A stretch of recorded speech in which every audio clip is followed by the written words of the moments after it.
ನಮಸ್ಕಾರ ರೀ ಬಂಧುಗಳೇ. ಇವತ್ತು ನಾವು ಅಮೇರಿಕಾದ ರೆಡ್ಮಾಂಡ್ನಲ್ಲಿರುವ ಇನ್ನೊಂದು ಸುಂದರ ಸ್ಥಳ ಆದ ಜುವೆನಿತಾ ಬೀಚ್ ಪಾರ್ಕಿಗೆ ಬಂದೇವ್ರಿ. ಇಲ್ಲಿ ಸಮುದ್ರದ ಮೇಲೆ ಬ್ರಿಡ್ಜ್ ಕಟ್ಟಾರ್ರಿ. ಅಂದ್ರೆ ಸಮುದ್ರದ ಸೌಂದರ್ಯವನ್ನು ಸಮೀಪದಿಂದ ನೋಡಿ ಆನಂದಿಸಲಿ ಅಂತ.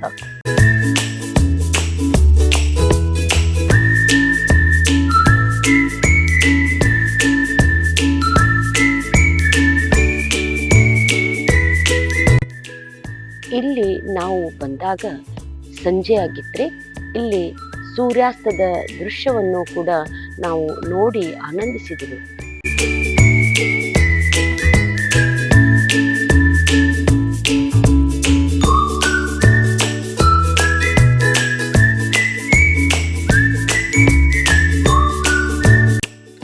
ಇಲ್ಲಿ ಬೇರೆ ಬೇರೆ ರೀತಿಯ ಆಟಗಳನ್ನು ಆಡಿ ಆನಂದಿಸಲು ವ್ಯವಸ್ಥೆ ಮಾಡ್ಯಾರ್ರಿ.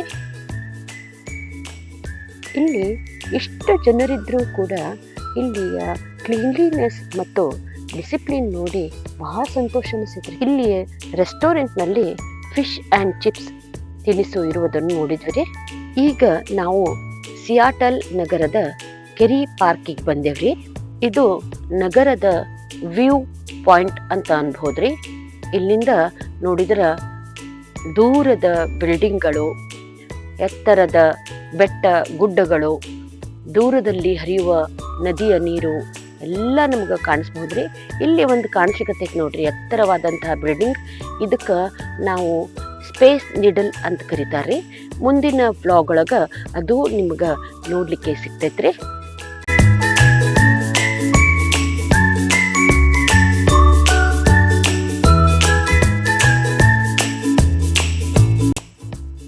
ಇಲ್ಲಿ ಅಮೇರಿಕಾದಾಗ ಎಲ್ಲಿ ನೋಡಿದಲ್ಲಿ park, sunset point, city view point ಭಾಳ ಡೆವಲಪ್ ಮಾಡ್ಯಾರ್ರಿ.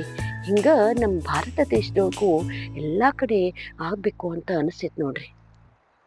ಇಲ್ಲಿ ನಾವು ಪಿಯರ್ 62 ಅನ್ನುವಂಥ ಸ್ಥಳಕ್ಕೆ ಬಂದೇವ್ರಿ.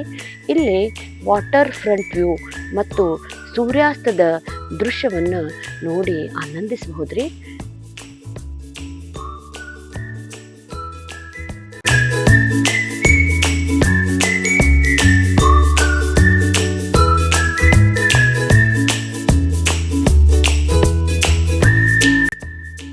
ಸಮುದ್ರದ ತಂಪಾದ ಗಾಳಿ, ಶಾಂತಯುತವಾದಂಥ ವಾತಾವರಣ, ಸೂರ್ಯಾಸ್ತದ ಸಮಯ ಮನಸ್ಸಿಗೆ ನೆಮ್ಮದಿ ಕೊಡುವ ಕ್ಷಣ.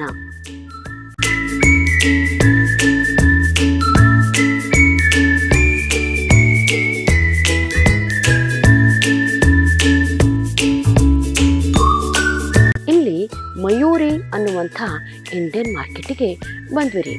ಇಲ್ಲಿ ಸಾಕಷ್ಟು ಸಾಮಾನುಗಳನ್ನು ಮಾರಲಿಕ್ಕೆ ಇಟ್ಟಿದ್ದರಿ. ಹಂಗೆ ಒಂದು ಕಡೆ ಬೋರ್ಡ್ ನೋಡಿದ್ವಿ ರೀ. ಆ ಬೋರ್ಡ್ ಒಳಗೆ ದಾಸಿ ರೇಟ್ ನೋಡಿ ಆಶ್ಚರ್ಯ ಆತ್ರಿ. ನಮ್ಮ ಇಂಡಿಯಾದೊಳಗೆ ಭಾಳ ಅಂದ್ರೆ $300 ಒಂದು ದಾಸಿಗೆ ಸಿಗ್ಬೋದ್ರಿ. ಆದ್ರೆ ಇಲ್ಲಿ $14 ಒಂದು ದಾಸಿ ರೀ. ಅಂದ್ರೆ $1,500 ಒಂದು ದಾಸಿ ರೀ. ನೋಡಿ ಆಶ್ಚರ್ಯ ಆತ್ರಿ. ನಮಸ್ಕಾರ ರೀ ಬಂಧುಗಳೇ, ನನ್ನ ವ್ಲಾಗ್ ಇಲ್ಲಿಗೆ ಮುಗಿಸ್ತೇನೆ ರೀ. ಮುಂದಿನ ವ್ಲಾಗ್ ಒಳಗೆ ಇನ್ನೂ ಸುಂದರ ಸ್ಥಳಗಳನ್ನ ನೋಡೋಣ. ಈ ವ್ಲಾಗ್ ಚಲೋ ಅನಿಸಿದ್ರೆ ಲೈಕ್ ಮಾಡಿರಿ, ಕಾಮೆಂಟ್ ಮಾಡಿರಿ, ಶೇರ್ ಮಾಡಿರಿ ಮತ್ತು ಸಬ್ಸ್ಕ್ರೈಬ್ ಮಾಡೋದು ಮರಿಬೇಡ್ರಿ. ಧನ್ಯವಾದ.